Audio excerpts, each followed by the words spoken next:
pagi. Jadi kami di sini ada saya, Ibu Iska, Ibu Rohaya, dan Ibu Putra ingin mewawancarai Bapak sebagai pimpinan sekolah di sini, sebagai kepala sekolah ini. Jadi kami membutuhkan kesediaan Bapak di sini ya Pak ya.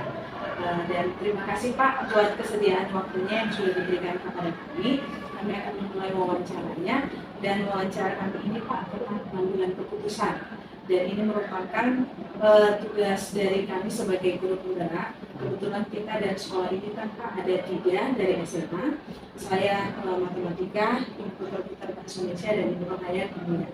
Jadi pada kesempatan ini kami ingin Bapak meluangkan waktu untuk menyampaikan suatu kasus di mana Bapak di sini mengambil keputusan. Nah, seperti itu. Gitu ya. Jadi ini perlu di dalam pelajaran kalian sebagai guru penggerak ya. Iya Pak. Oke. Oh, jadi saya yang mana saja boleh ya. Boleh. Nanti kalian yang coba yang mana nanti memang nanti bolehlah saya sampaikan yang saya ingat saya katakan sama kalian. Seperti pada tahun tahun ajaran 99-20 waktu itu ya ada satu hal sekolah kita ini ya,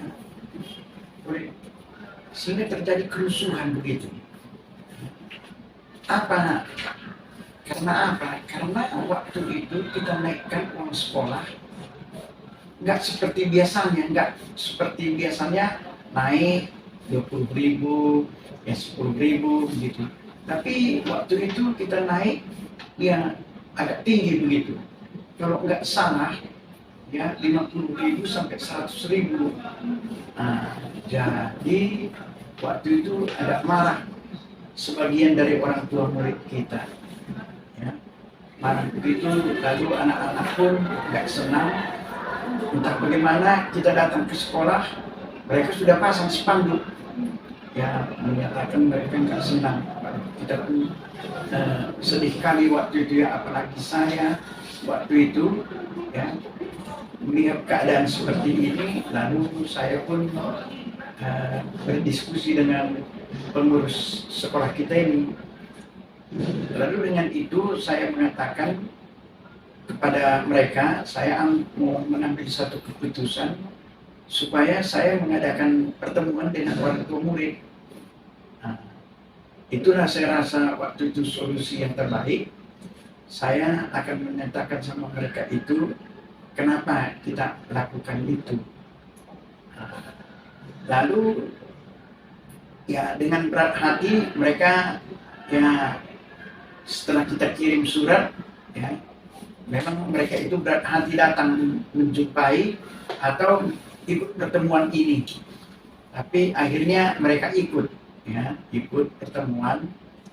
Nah, di situ saya bercerita ya, menyatakan kepada mereka kenapa begitu ya. Jadi kita katakan waktu itu bahwa kita sudah berbeda dengan yang lalu. Kita yang lalu kalau ujian kita kutip uang, ya. Kalau Natal kita kutip uang, ya. Lalu kalau ada kegiatan apa kita minta ya sumbangan dari murid dan lain sebagainya. Lalu dengan adanya ini kita pun bisa meningkatkan mutu pendidikan di sekolah ini. Dengan gaji guru pun, kesejahteraan guru pun bertambah. Karena kalau kesejahteraan guru itu bertambah, kan tentunya mereka juga ya mengajar pun semangat begitu ya. Lalu sejak saat itu maka kita pun tidak lagi memungut uang ujian, Natal dan lain sebagainya sampai saat ini begitu. Makanya kalau kalian di sini kan kita nggak ada pungut itu uang Natal begitu.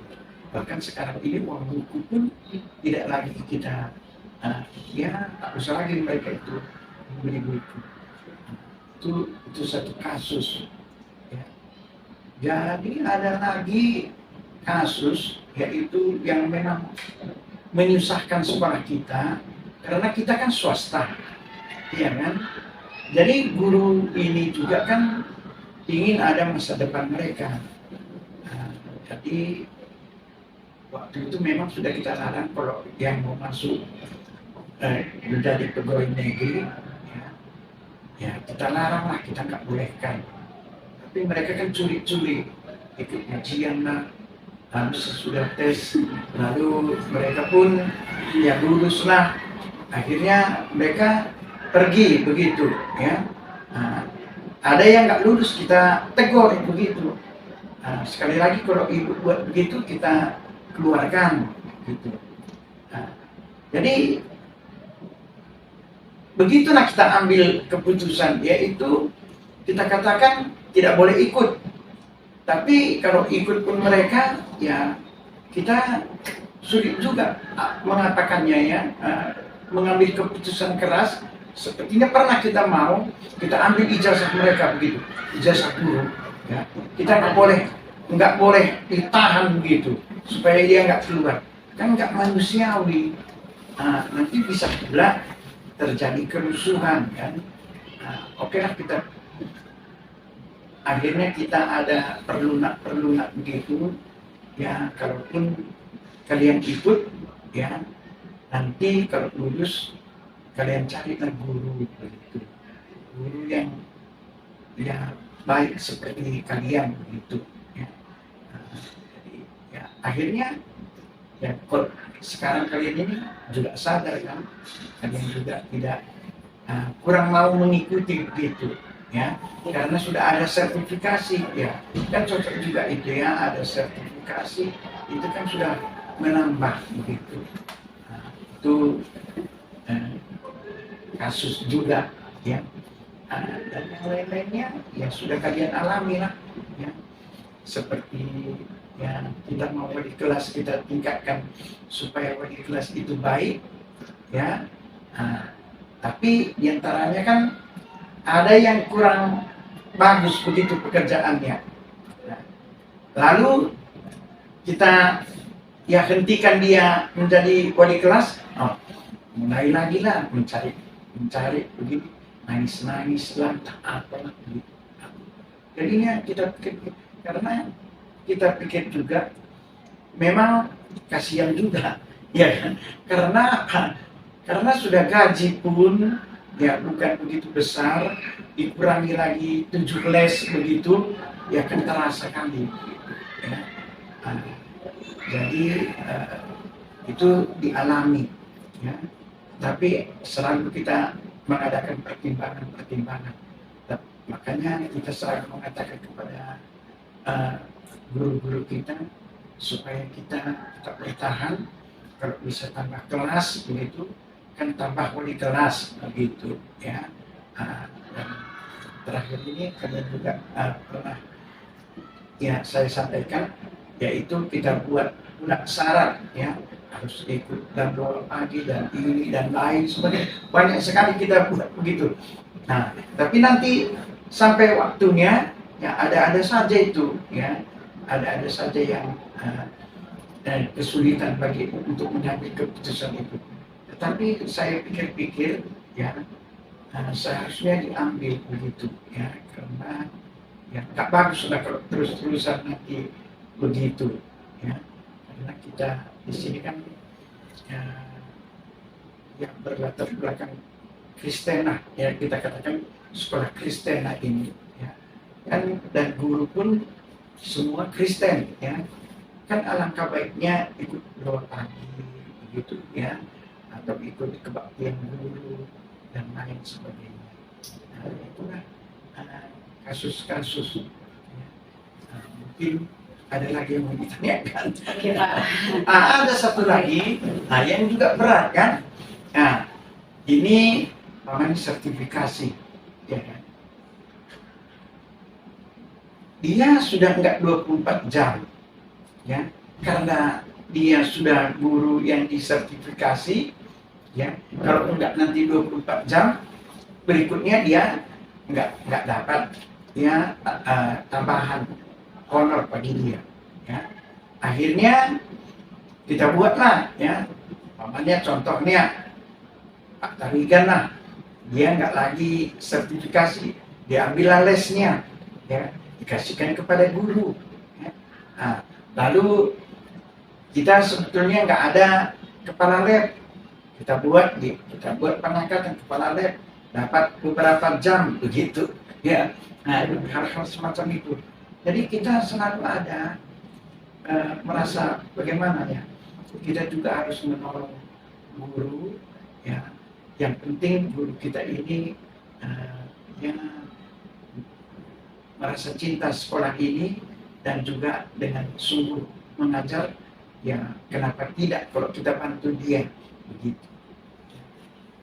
Oke Pak, sebagai kepala sekolah kami sangat banyak sekali rupanya Bapak untuk mengambil keputusan bagaimana supaya guru-gurunya sejahtera ya Pak ya.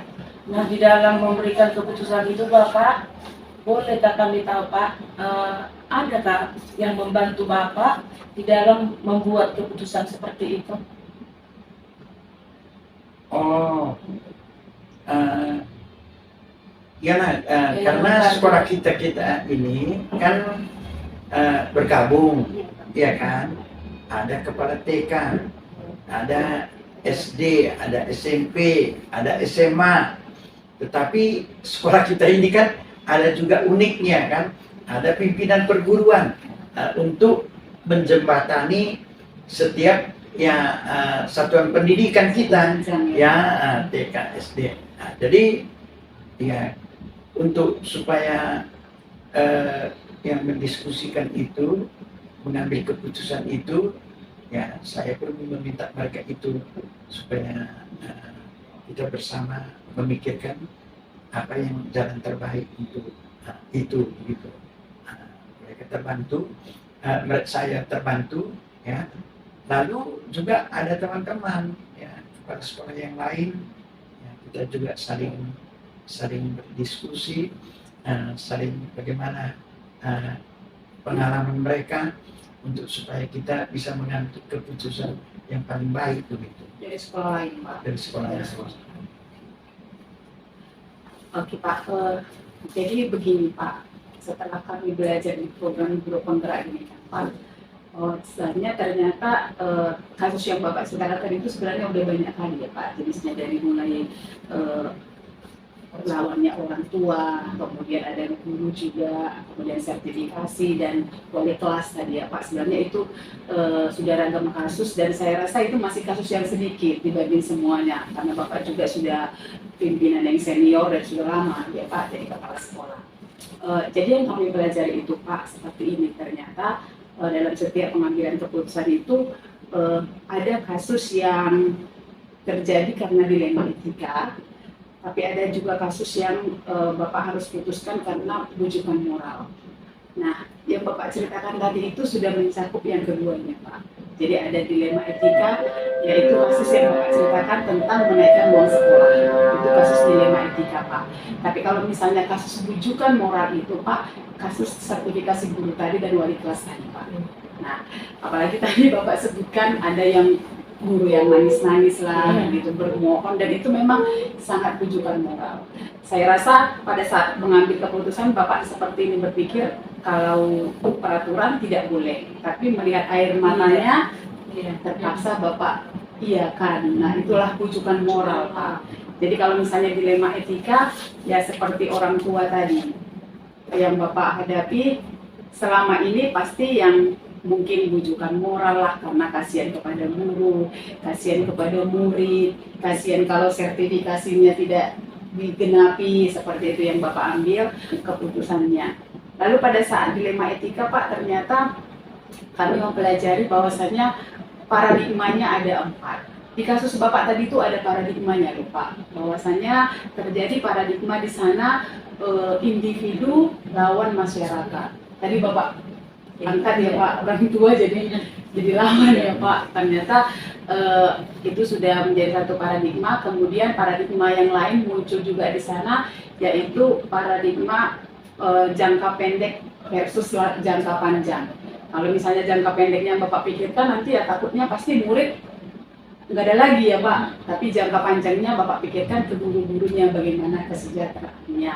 Kalau masalah sertifikasi tadi itu ada paradigma juga di sana Pak, paradigma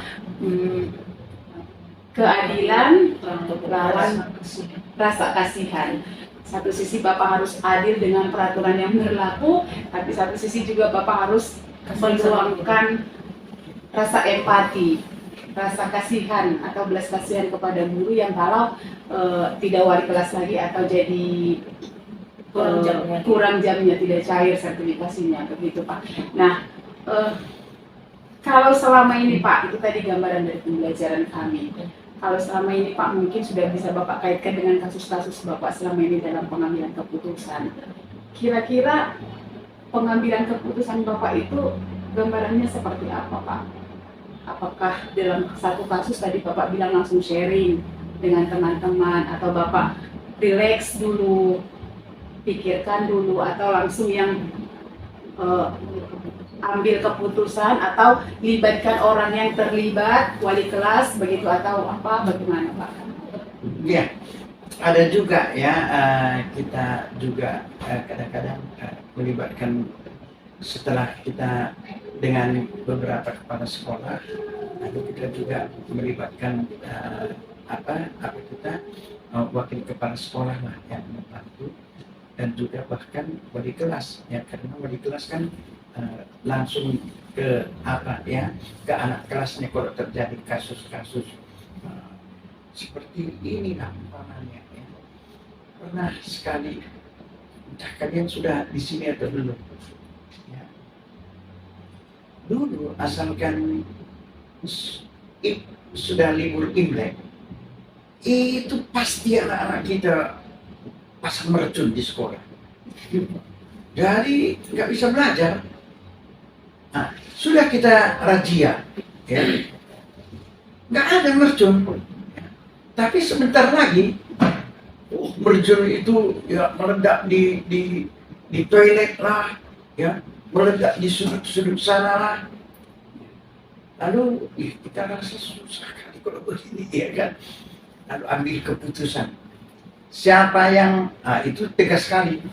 Siapa yang kedapatan ya memasang mercun itu ya waktu pembelajaran itu dipecat. Ya. Lalu ya terjadi lagi begitu, ya. Terjadi lagi, tertangkaplah seseorang, anak baik pula, anak baik pula, entah kenapa pula, tapi dia terikut-ikut masang mercun, ya. Terpaksa kita keluarkan. Ya, orang tua nangis, ya, apa boleh buat kan? Karena kita sudah umumkan di upacara. Nah, nanti kalau kita enggak, ya nanti berikutnya juga sama. Jangka panjangnya, jangka panjangnya sama aja, iya kan? Jadi kita pecatlah dia. Nah, tapi karena itu tadi ya, karena kasihan-kasihan ini, ya. Kalau kita pecat begitu, ya. Kan bisa dia nggak diterima di sekolah lain, ya, karena pemecatan karena nakal begini, siapa yang mau menerima, iya kan? Nah, tapi kita bantu dia dan kita cari sekolahnya. Itu yang paling saya ingat. Saya sekolahkan dia di Metodis Perbongan. Nah, di Metodis Perbongan saya katakan ya sebetulnya anak ini bukan nakal kali. Hanya waktu itu ya dia entah terpengaruh dari teman-teman begitu, kedapatan dialah yang memasang mercun itu. Nah, ada kejadian begitu loh ya, yang terpaksa kita ambil keputusan tegas. Nah, jadi akhirnya kita pikirkan, karena kan ribut terus kalau begini pasang mercun, nggak bisa, nanti kalau kita pecat pun nanti karena kita pecat itu tambah marah mereka, murid ini dia buat lagi begitu kan. Nah, lalu karena waktu itu kita buat kalau libur Imlek itu 4 hari aja. Nah, akhirnya kita perpanjang dia 1 minggu. Nah, setelah Bapak Ibu masuk ke seperti itu kan nggak ada lagi suara mercun karena sudah lama itu. Nah, dianggap sudah lewatlah Imlek begitu, ya. Ada juga kejadian semacam itu kategori apa kalian itu? Iya, menurut Bapak itu kan tadi kan kita jelaskan ya Pak, karena di sini dibuat bagaimana Bapak menganalisis itu kan, itu tadi kan ada dua, rujukan moral dan dilema etika, gitu kan. Ini kasus yang baru lagi. Coba kita angkat dulu. Menurut Bapak ini dilema etika atau menurut feeling Bapak gitu kan? Apakah ini kalau rujukan moral tadi kan Pak? Antara benar dan salah, tapi Bapak lakukan gitu kan, atau yang dilema etika benar, tapi keputusan Bapak juga benar, gitu kan? Yang satu ini bapaknya ya melakukan keputusan, jadinya harus dipecat kan, anak dipecat kan kasihan, betul kan? Itu masa depan. Benar lah itu Pak. Iya benar, kita tegaskan harus dipecat begitu. Iya, ya berarti dilema etika lah ini ya, karena benar lawan benar. Jadi gini kan Pak, pengambilan keputusan ini berarti Bapak langsung ambil tindak lanjut gitu ya Pak ya? Artinya karena langsung menggunakan mercun gitu kan Pak, Bapak udah ingatkan, langsung Bapak ambil keputusan siapa ini, langsung maaf ya Pak, langsung ini harus dikeluarkan gitu ya Pak ya? Jadi maksud saya, apa Bapak tidak ada dulu berbicara dengan guru atau wali kelas dulu, lalu anak siapa ini? Enggak, sebelumnya sudah. Sudah peraturan keluar. Sudah. Itu kan mereka pasang mercun itu kan sudah rapat dengan wali kelas, rapat dengan kepala sekolah, ya. Peraturan sudah. disampaikan, Ya. Pak. Itu mereka pasang juga. Kita nggak temukan. Tapi sudah berkali-kali begitu, tertemulah anak ini. Kedapatan dia hari entah keberapa begitu. Nah, yang lainnya itu nggak kedapatan kan? Nah, itu sebetulnya ada. Sudah kita buat, ya. Dan orang tua pun sudah kita kirimkan surat supaya anak-anak jangan main mercun dan lain sebagainya. Kita sudah buat begitu. Tapi ya lakukan itu terpaksa kita tegas. Nanti kok enggak, nanti murid-murid yang lain melihat kita, nggak ada nih itu, begitu pula nggak ada. Berarti ini berpikir ini udah masuk pada prinsip dilema etika Pak, yaitu tentang berpikir berbasis peraturan. Jadi memang sudah dipanggil tadi wali kelasnya, baru sudah dibicarakan dengan baik Pak ya bersama Bapak, maka diputuskan. Dan itu ada rasa kasihan juga ya Pak, Bapak menempatkan dia tidak langsung pecat ya Pak, tetapi Bapak angkatkan dia ke perbangunan ya Pak ya? Iya. Nah, itu karena saya tahu nanti sekolah lain pasti nggak menerima itu. Sudah pasti nggak menerima ya kalau kita mengatakan anak ini karena nakal, lalu kita keluarkan, pasti siapapun nggak mau, iya kan? Tapi kita akhirnya katakan diskusi dengan kepala sekolah di Perbongan, ya, saya katakan anak ini nggak begitu nakal begitu. Itu kan sudah lama ya Pak? Itu sudah. Kalau misalnya lah ini kejadian itu udah ada sosial media dulu Pak? Udah ada sosial media, udah ada Facebook lah, WhatsApp, udah ada dulu Pak? Udah marah? Oh enggak, belum lah, waktu itu belum handphone pun jarang ada yang punya handphone. Begitu Ya, keputusan tapi untuk sekali ini kan nggak begitu lagi karena kita pun perpanjang dia liburnya, ya. Lalu memang kalau yang masang mercun pun jadi aneh kalau begitu masih masang mercun, walaupun sudah Imleknya pun sudah lewat lama begitu. Oke. Misalnya nih Pak, ada kasus yang baru-baru ini atau zaman-zaman sekarang Pak, yang sudah ada Facebook lah, sosial media lah, Bapak ambil keputusan, terus diviralkan. Bagaimana Bapak menanggapinya Pak? Siap nggak? Ya, rasa kita siap loh, tapi kita juga harus sanggah loh kalau yang nggak benar kan, ya kan? Pernah dikatakan dulu, ya, apa yang dikatakan tidak dimasukkan ke koran itu, tentang anak kita yang bagaimana dikatakan ya hamil atau bagaimana, ya padahal nggak ada. Nah, kita dirusakkan begitu. Nah, pencemaran itu kita apa begitu, kita sanggah begitu. Nah, Disangka ya Pak, tergantung kasusnya lah ya Pak. Yang jelas kasusnya. kebenaran masih yang dikerjakan yang benar. Iya, Tetap iya. kalau misalnya masuk yang lain pun kita tetap pertahankan yang benar gitu ya Pak.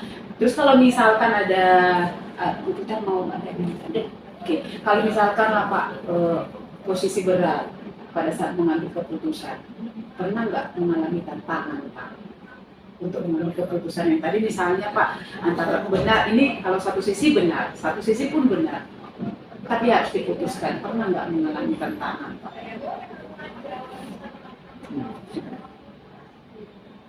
Pernah, tapi nggak ingat saya. Yang Kita ambil satu contoh kasus saja lah ya Pak, yang misalnya sertifikasi tadi Pak, atau wali kelas saja lah, ya, yang lebih intern wali kelas tadi itu Pak.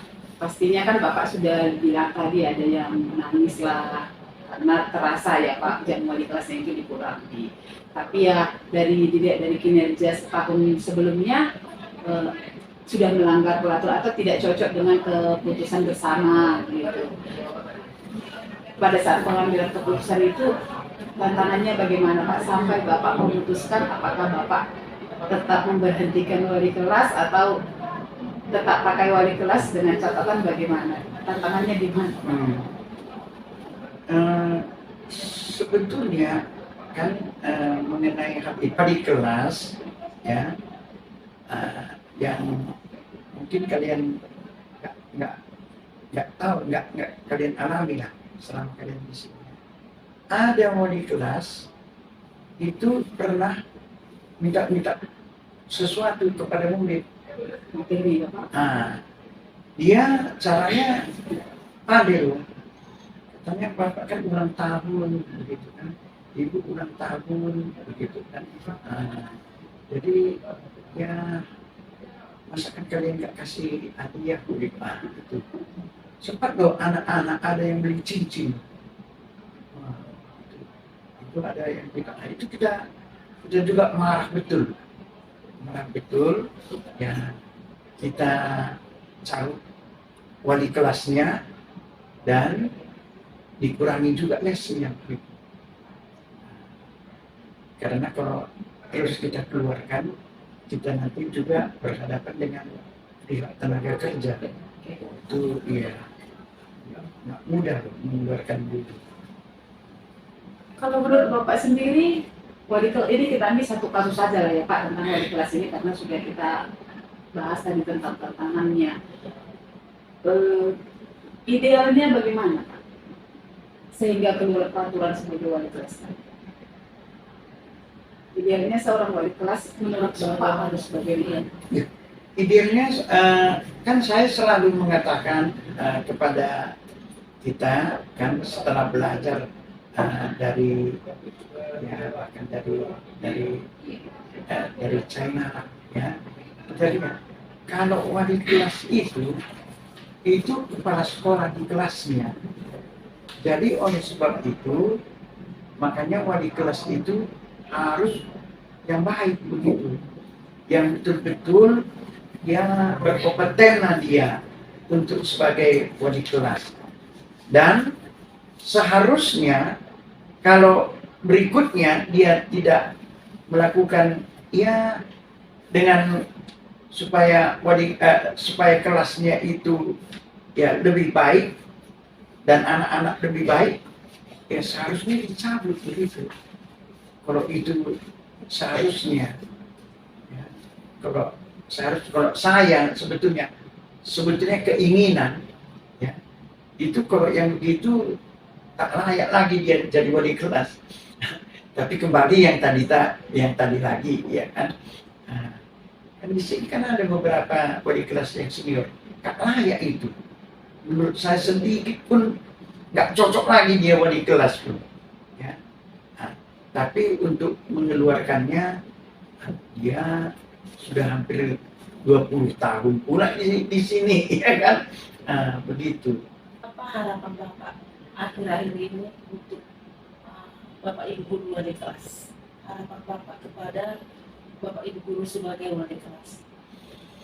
Ya, harapanku yaitu supaya mereka ini ya betul-betul kelasnya itu ya bisa bagus lah begitu ya.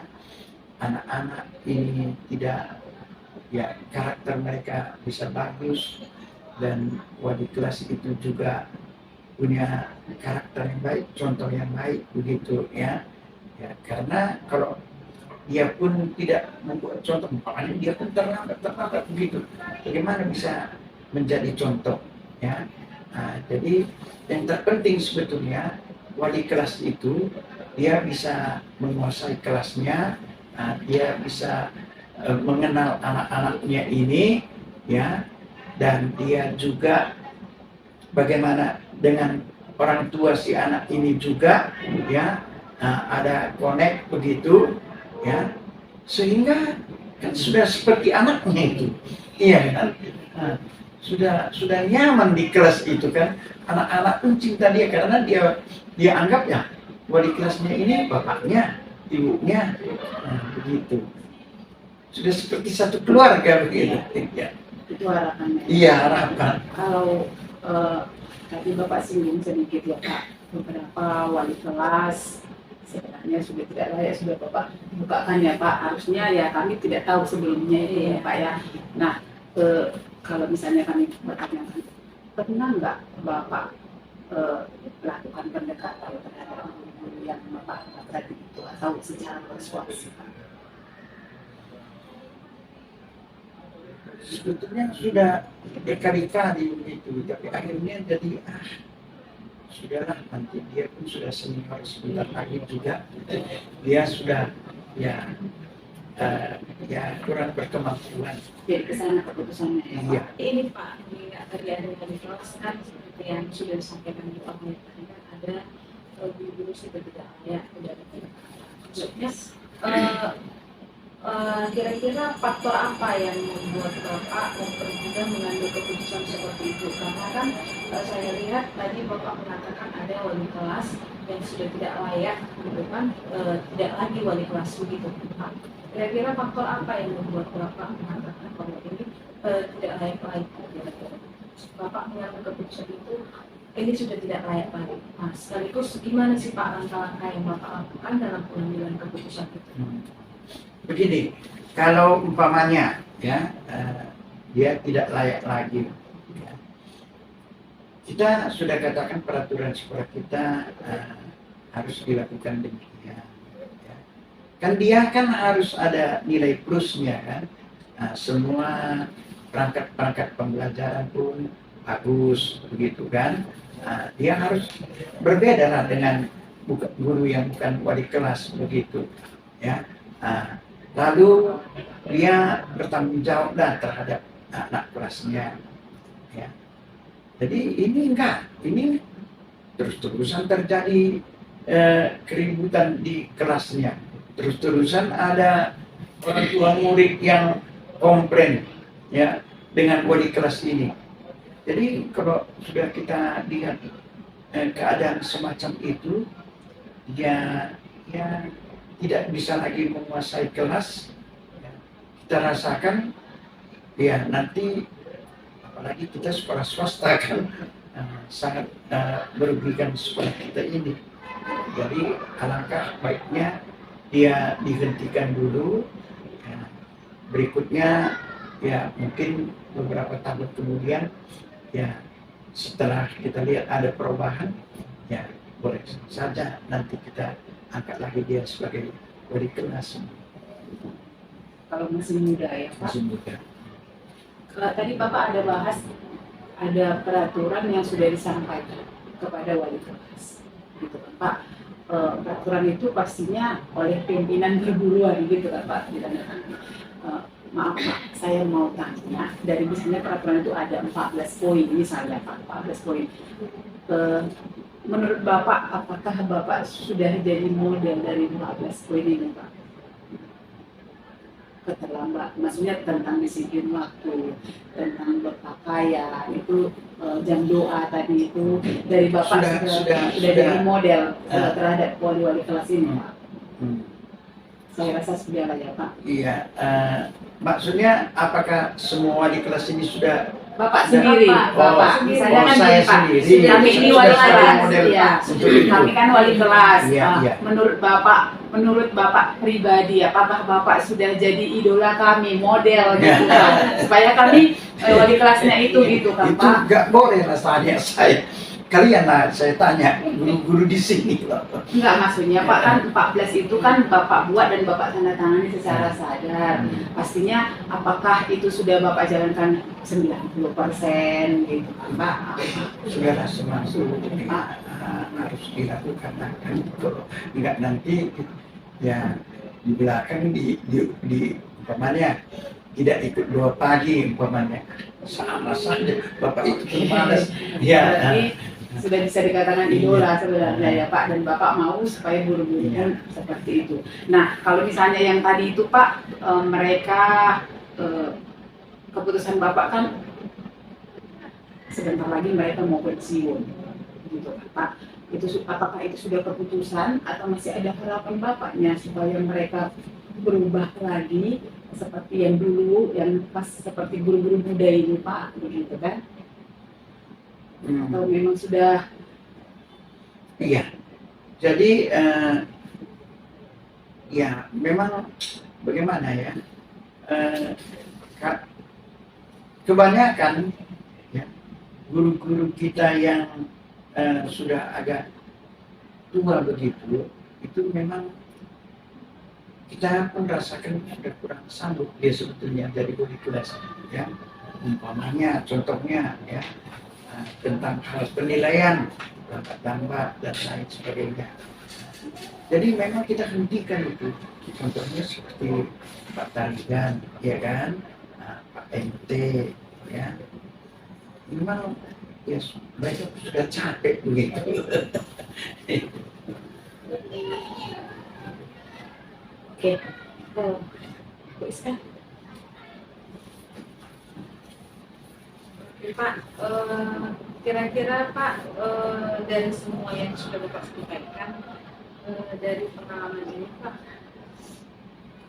adakah kira-kira seseorang atau faktor-faktor yang mendukung Bapak dalam mengambil keputusan ini jadi wali kelas kira-kira gitu? Misalnya gini Pak, Bapak kan mau mengambil keputusan, oke ini layak diangkat jadi wali kelas, yang Bapak lihat dari mananya, faktor-faktor apa yang Bapak? Iya, banyaklah dilihat ya, dia rajin, kriterianya kan, dia rajin, ya, anak-anak juga dia suka kepada guru ini, iya kan, dan dia juga ya sebagai contoh lah, nggak terlambat dan lain sebagainya, ya. Juga hal ya apa ya, posturnya itu begitu ya, berwibawa, ya bagus, menarik, ya. Kenapa tidak kita angkat dia kan? Ya tentunya kepada sekolahnya yang bodoh pula nggak mengangkat guru seperti itu menjadi wali kelas. Kalau itu kan kriteria dari gurunya, Dari Pak. gurunya. Kalau yang dari pihak Bapak yang membantu pengambil keputusan itu maksudnya Pak? Dari pihak Bapak mungkin wakil kepala sekolah atau memang ada mereka juga ada ya saya tanya begitu ya, saya tanya mereka itu bagaimana dengan orang ini. Bahkan kadang-kadang orang ini yang mengusulkan Pak, oh ini luar biasa begini begitu ya. Lalu kita pun lihat begitu juga ya, kita lihat ya, sehingga dia sungguh layak. Disarankan ya Pak? Iya, disarankan. Pernah disarankan tapi nggak cocok sama Bapak? Karena itu termasuk faktor yang menghambat. Pernah nggak terjadi?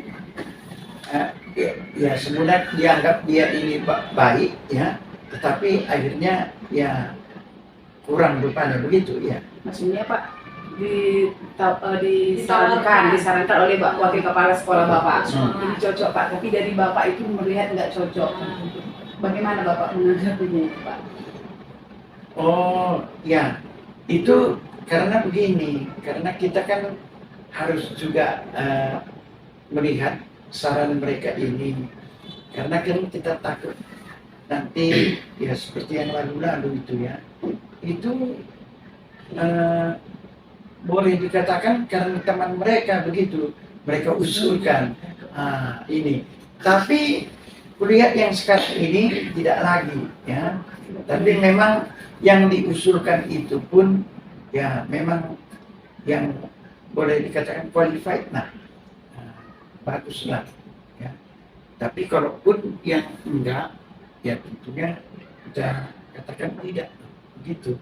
Ya haruslah kan, nggak bisa iya, nggak bisa kita dengar dia kan Sebagai pertimbangan. Ya. Komunikasi Bapak selama ini sama guru-guru Pak? kan baik kan. Karena begini ya, ya ada sekolah kita, sekolah metodis ya, dia nggak mau bergaul dengan guru kepada sekolahnya, dia tegas ya, tidak mau sedikit pun dia tidak ya, nggak mau bercakapan dengan guru-guru panjang lebar. Pokoknya dia mengatakan ini harus didengar begitu ya.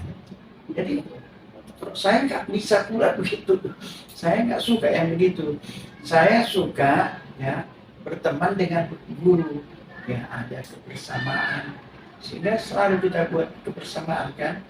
Ya ada yang kita pergi ya kemana-mana bersama ya, bahkan ini kita ajak pula kan supaya bisa kita sama-sama ke luar negeri begitu kan, karena kita pikir kalau guru-guru kita ada ya wawasannya itu, wah, ini luar negeri kan pasti ada nilai plusnya kan. Nah, nilai plusnya daripada guru kita yang nggak pernah keluar begitu. Itu komunikasi dari atas ke bawah ya, ya Pak ya. Kalau menurut Bapak komunikasi sesama guru Pak? Sesama guru Pak, guru A dengan guru B. Pernah tahu nggak bagaimana komunikasi mereka? Orang itu sesama guru ya. Iya. Guru sama guru. Oh, guru sama guru. Keharmonisannya begitu. Ya, saya pun heran kadang-kadang ya. Sudah pun ya kami tunjukkan itu supaya kita satu keluarga ya. Tapi ada juga yang mengadu gitu, Pak, ini orang ini satu kelompok ini katanya melapor ya. Ada yang satu ini Pak katanya ya payah, selalu saja mencari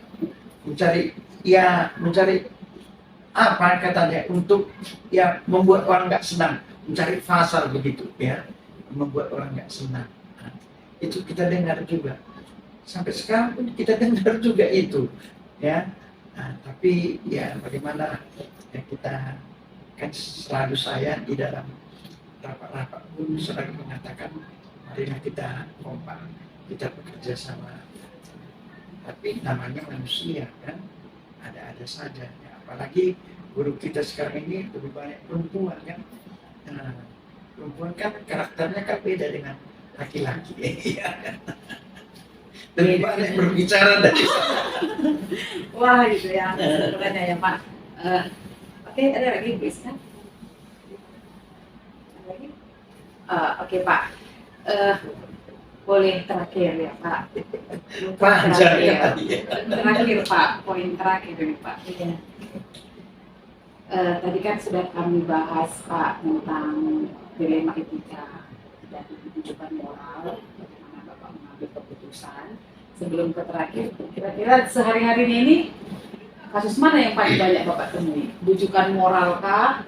Atau dilema etika kah? Paling banyak Bapak mengambil keputusan itu terhadap guru.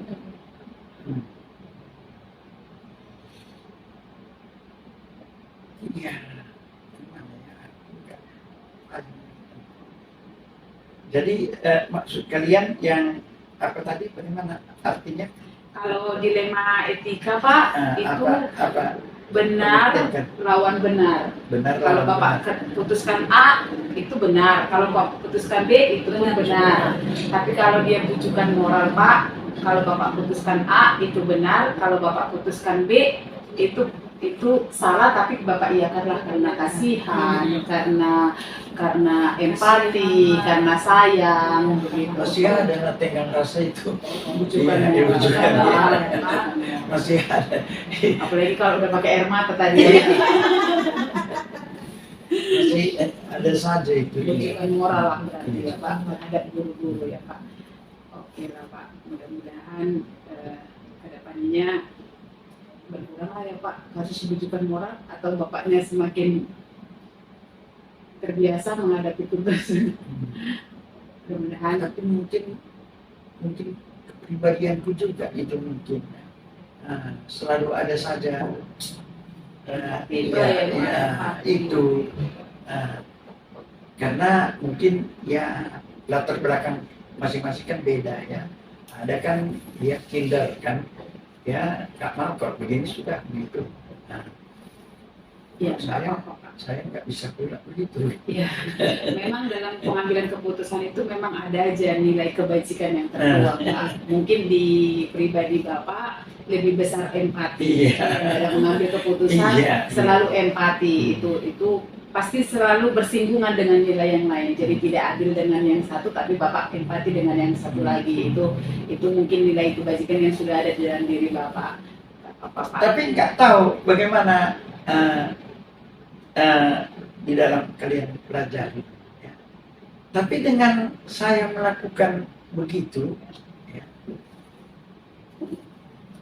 sehingga saya selalu di apa ya, teman-teman, ya, bukan saja guru, ya, bahkan pendeta pun, ya selalu kalau ada terjadi kecekcokan antara apa, saya diikutkan selalu. Nah, itu entah bagaimana, ataukah karena kepribadian saya begitu, sehingga saya selalu diikutkan untuk mendamaikan begitu. Ya. Kasus kita yang paling dahsyat pun di metodis ini, secara nasionalnya, biasanya saya diikutkan itu. Ikut itu. Yang paling ngeri dulu kan di gereja kita ini, kalian mungkin kenal ya pendeta Yakub, ya, dia bisnis senior ya, sudah sempat enggak juga. Terus ada lagi pendeta Kosasi, itu sangat senior. Orang ini dua-duanya ini apalagi di GMI Tionghoanya, ya, orang ini ya orang luar biasa lah, ya, pendeta senior, pendeta besar lah gitu. Ditempatkan di sini loh, di tempat kita ini, nggak cocok mereka, ya, nggak cocok. Jadi satu pimpinan perguruan, satu pimpinan jemaat gembala sidang di dan waktu itu ya saya leadernya di sini. Jadi waktu rapat nggak mau hadir. Yang satu kalau hadir dia nggak mau. Yang satu coba pikirkan, sudah tua pula kan. Jadi akhirnya dia katakan begini, aku bilang sama Pak Pendeta yang satu ini, Pak Pendeta ikut doa rapat. Kalau kamu yang pimpin, saya ikut. Kalau yang lain yang pimpin saya nggak mau ikut. Jadi akhirnya ya saya bujuk lagi yang ini, kata yang satu itu harus yang saya pimpin. Saya pimpin. Mungkin begitu ada juga baiknya kan, saya selalu ada tenggang rasa itu. Jadi selain pengambil keputusan, Bapak juga bisa pendamai ya Pak ya. Oke lah.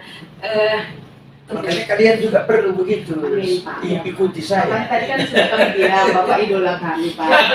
Bapak lah modelnya Pak. Oke. Dan ternyata ini ya Pak ya, dari yang kami pelajari di dalam pengambilan keputusan, dari ada beberapa paradigma, kemudian prinsip, bahkan 9 pengambilan keputusan, Bapak sudah masuk di dalamnya. Iya.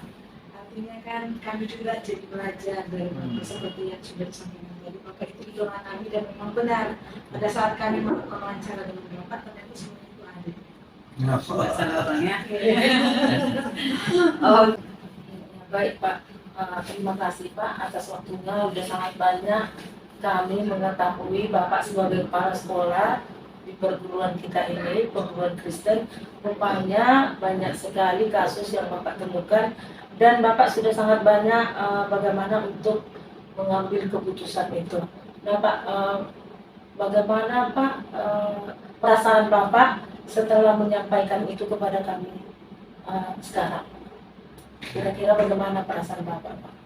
Ya, perasaan saya ya setelah mendengar kasus-kasus yang terjadi di sekolah kita ini sehingga harus diambil satu keputusan begitu, ya saya harapkan kalian juga bisa belajar begitu ya, bisa belajar karena ke depan juga kalian juga harus menjadi pemimpin begitu. Pemimpin pembelajaran. Jadi mungkin dari saya tadi, pengalaman saya tadi, mungkin rasa kalian ya ada kelemahan-kelemahan mungkin ya.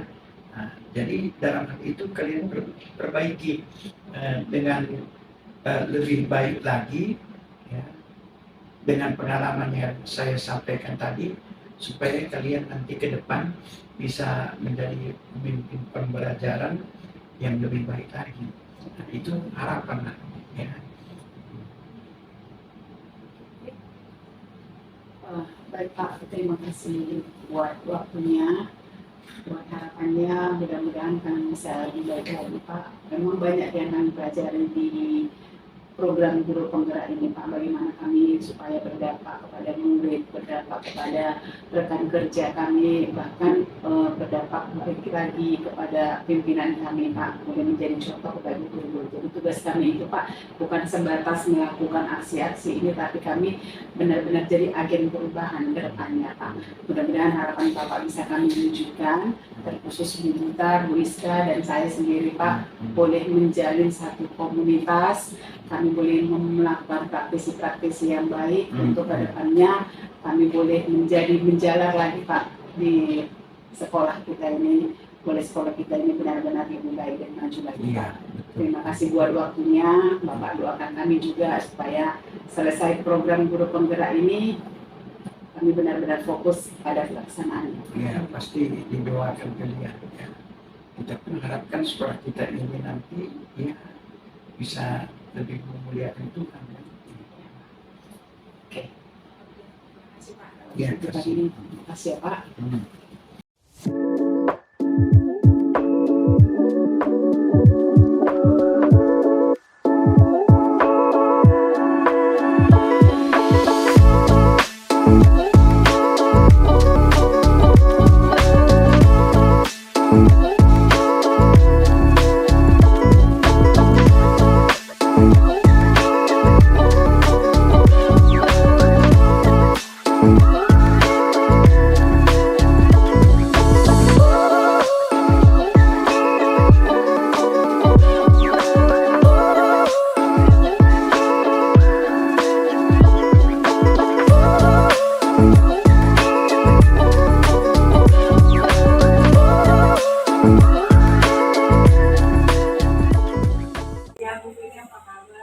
Alhamdulillah sehat. Terima kasih ya Bu. Iya, sehat.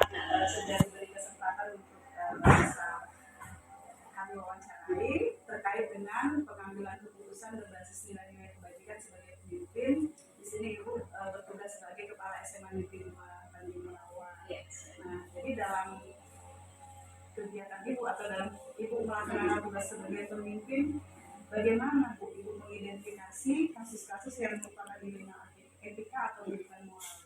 Baik, kalau masalah keputusan di dalam dilema etika, jadi kita di sini tetap mengutamakan kebersamaan. Jadi masalah etika semua guru, tenaga pendidik di sini, yang pertama pasti etikanya baik, yang kedua pendidikannya sudah memadai dan profesional. Jadi kalau saya secara pribadi tidak terlalu menuntut mereka itu untuk memaksakan keinginan saya, karena saya yakin dan percaya mereka punya hati nurani yang baik dan punya tanggung jawab untuk pekerjaan. Jadi kalau begitu lebih ke dilemanya ketika pendidikannya itu apa kebersamaan Iya, bersama. Nah kemudian Bu, selama ini bagaimana Ibu menjalankan pengambilan keputusan di sekolah, terutama kasus-kasus di mana ada dua kepentingan yang sama-sama benar atau mengandung nilai kebajikan. Jadi ada dua kasus nih, oh ini benar, ini juga benar. Kira-kira bagaimana Ibu mengambil keputusan? Pilihan terbaik yang bagaimana? Pemimpin yang hebat itu adalah pemimpin yang mampu mengelola teamwork di sekolahnya. Jadi setiap ada permasalahan, kita selalu rapat dengan teamwork kita. Pasti tahu Ibu kalau teamwork itu semua unsur, terutama istilah kita adalah ring satu. Jadi setiap ada permasalahan kita diskusi bersama, kita bahas bersama, dan itu adalah keputusan sekolah, bukan keputusan saya pribadi. Jadi intinya kita kebersamaan, kita diskusi dengan teamwork kita untuk mengambil keputusan. Diharapkan keputusan itu bisa diberlakukan untuk semua. Jadi bukan kepentingan pribadi di situ.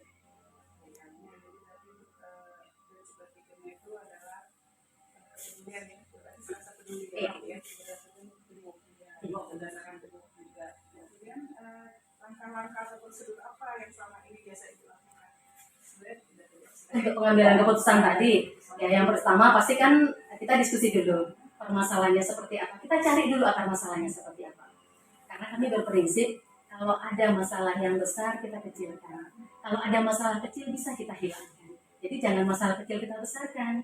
Kita mau masalah itu bisa kita redam di sekolah, tidak keluar kemana-mana. Dan saya yakin dan percaya bahwa teamwork saya itu betul-betul bekerja sama dan betul-betul paham fungsinya masing-masing. Jadi nggak perlu seharusnya diktir tugasnya yang di sini apa tugasnya, semua kita saling terkait antara satu dan lain.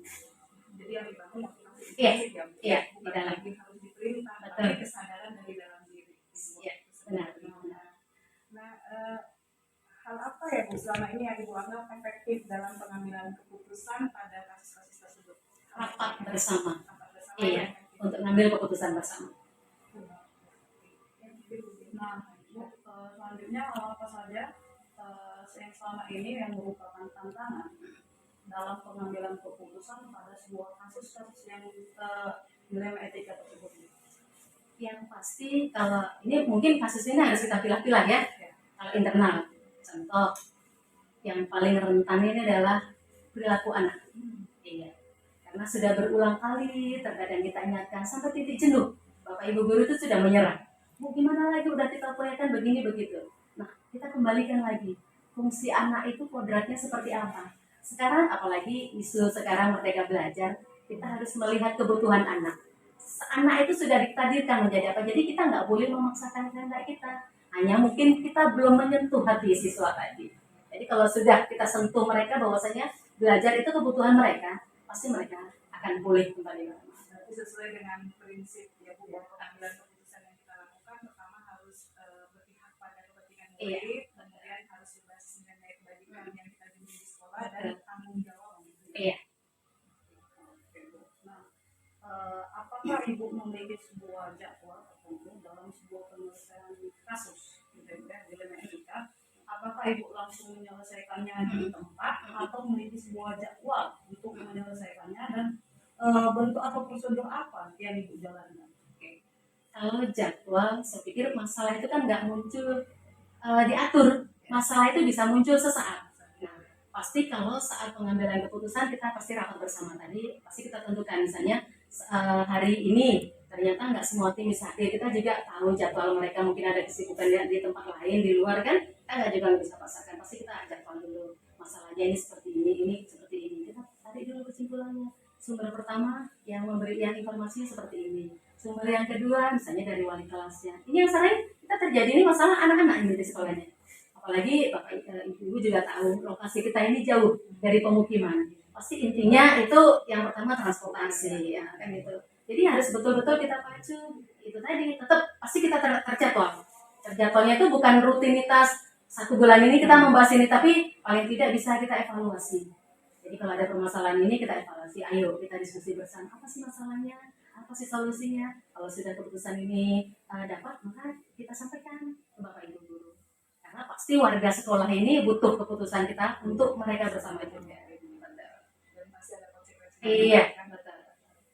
Nah, Bu, adakah seseorang atau faktor-faktor apa yang selama ini mempermudah atau membantu Ibu di dalam mengambil sebuah keputusan dari sebuah kasus-kasus dilema etik ini? Tidak. Jadi nggak ada satu faktor mempengaruhi, kita semua bersama. Karena itu tadi teamwork kita yang hebat tadi. Jadi nggak ada satu orang itu langsung beliau yang ditumpukkan menyelesaikan masalah, enggak. Kita bersama. Setiap ada hal-hal yang sifatnya Ibu, ayo Bu kita diskusi sebentar. Gitu. Pembelajaran apa Bu yang bisa Ibu petik dari pengalaman Ibu dalam mengambil keputusan dalam kasus dilema etik? Oke. Yang pertama kita harus pahami itu tadi orang atau Bapak Ibu guru termasuk tenaga pendidikan pasti punya potensi dirinya masing-masing. Manusia itu nggak ada yang sempurna, pasti ada lebih dan kurangnya. Kurang itu kalau bisa kita tutupi bersama, lebihnya itu kita hargai. Jadi mereka juga merasa kita hargai dan mereka itu punya potensi yang harus kita gali. Itu untuk tenaga pendidik ya. Kalau siswa kan seperti itu. Kalau mungkin mereka selama ini ada permasalahan, kita coba bujuk, kita juga pendekatan. Pendekatannya itu secara humanistik. Jadi yang pertama pasti wali kelas, karena pasti siswa itu lebih dekat wali kelas. Kemudian BK-nya, konselingnya, mereka akan diskusi bersama. Baru kita lakukan rapat bersama. Kalau penyelesaian kasus seperti ini, maka ini loh tindakannya. Jadi semuanya diberlakukan untuk semua. Ibu terima kasih untuk wawancara hari ini.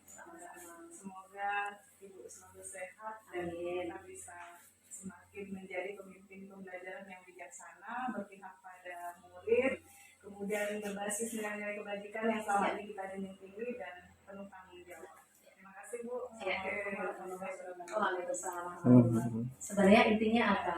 Seseorang itu ingin dihargai. Itu saja. Baik siswa, baik tenaga pendidik, semua. Saling menghargai ya. Iya, mereka yang sudah berbuat menghargai kita.